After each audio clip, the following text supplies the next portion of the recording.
नमस्कार किसान भाइयों। आज हम बात करने वाले हैं सरसों की फसल में माइक्रो न्यूट्रिएंट का प्रयोग कब करें, कितनी मात्रा में करें और किन माइक्रो न्यूट्रिएंट का प्रयोग करना बहुत ही जरूरी होता है। तो किसान भाइयों, क्योंकि इस समय हमारी खेतियों में, हमारे जमीनों में माइक्रो न्यूट्रिएंट की कमी भी नजर आने लगी है। तो कृषि विश्वविद्यालयों के द्वारा अनुशंसा की जाने लगी है कि माइक्रो न्यूट्रिएंट का प्रयोग किया जाना चाहिए। स्वागत है आपका मेरे चैनल किसान भारत की जान पर। किसान भाइयों, वीडियो देखने से पहले चैनल को सब्सक्राइब कर दीजिए, वीडियो को लाइक और हाइप करना ना भूलें। किसान भाइयों, मैंने सरसों की फसल के बारे में पहले भी वीडियो बनाया है, अगर ये वीडियो आपको अच्छा लगता है तो उनको जाके भी आप देख सकते हैं। किसान भाइयों, अक्सर हम डीएपी, एनपीके और पोटास, फास्फोरस, मैग्नीशियम, कैल्शियम तो देते हैं, लेकिन माइक्रो न्यूट्रिएंट पे ध्यान नहीं देते हैं, क्योंकि फसलों को 17 पोषक तत्व की जरूरत होती है। अगर इनमें से किसी एक पोषक तत्व की भी कमी होती है तो उसका प्रभाव हमें उत्पादन पर दिखता है। तो हमें माइक्रो न्यूट्रिएंट का प्रयोग भी आवश्यकता के अनुसार करना चाहिए। वैसे हमें अपनी मिट्टी का परीक्षण करवा लेना चाहिए किसी भी माइक्रो न्यूट्रिएंट का प्रयोग करने से पहले, लेकिन इसमें इस समय जिंक और बोरोन दो ऐसे पोषक तत्व है जिनकी कमी मिट्टियों में आने लगी है।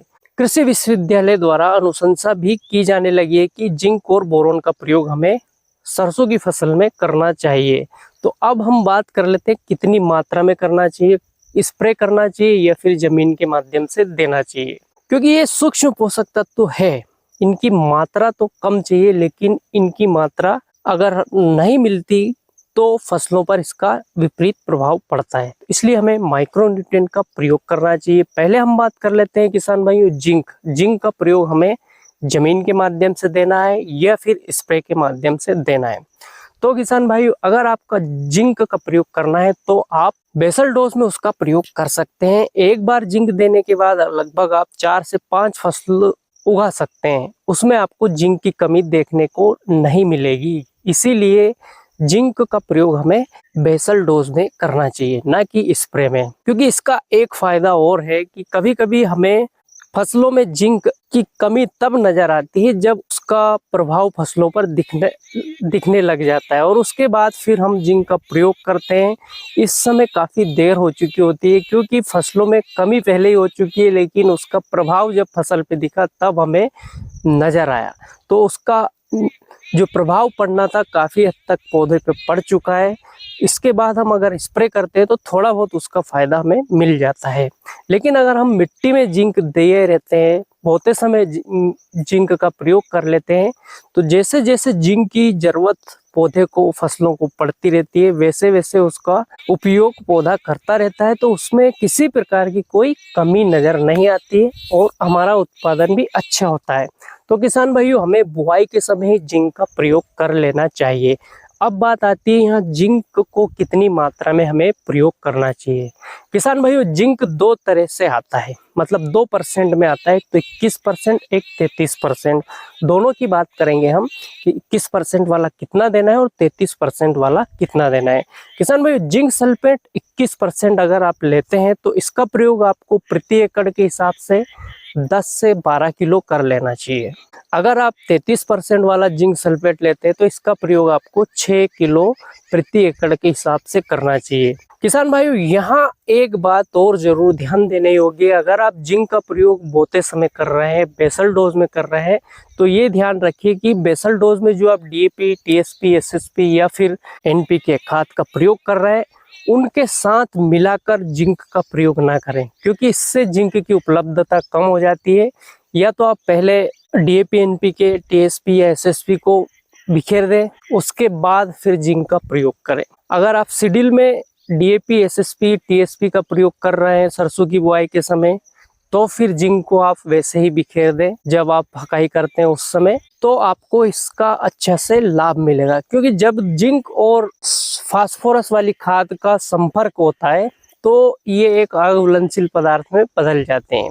हमें ये ध्यान जरूर रखना है किसान भाइयों की जिंक और बेसल डोज की जो अन्य खाद है उन्हें मिलाकर इसका प्रयोग हमें नहीं करना है। अब बात कर लेते हैं हम, क्या जिंक का स्प्रे भी हम कर सकते हैं। तो किसान भाइयों, जिंक का स्प्रे भी आपको अच्छा फायदा दे सकता है, लेकिन इसका 1 से 2 स्प्रे हमें करना चाहिए 10 दिन के गैप में।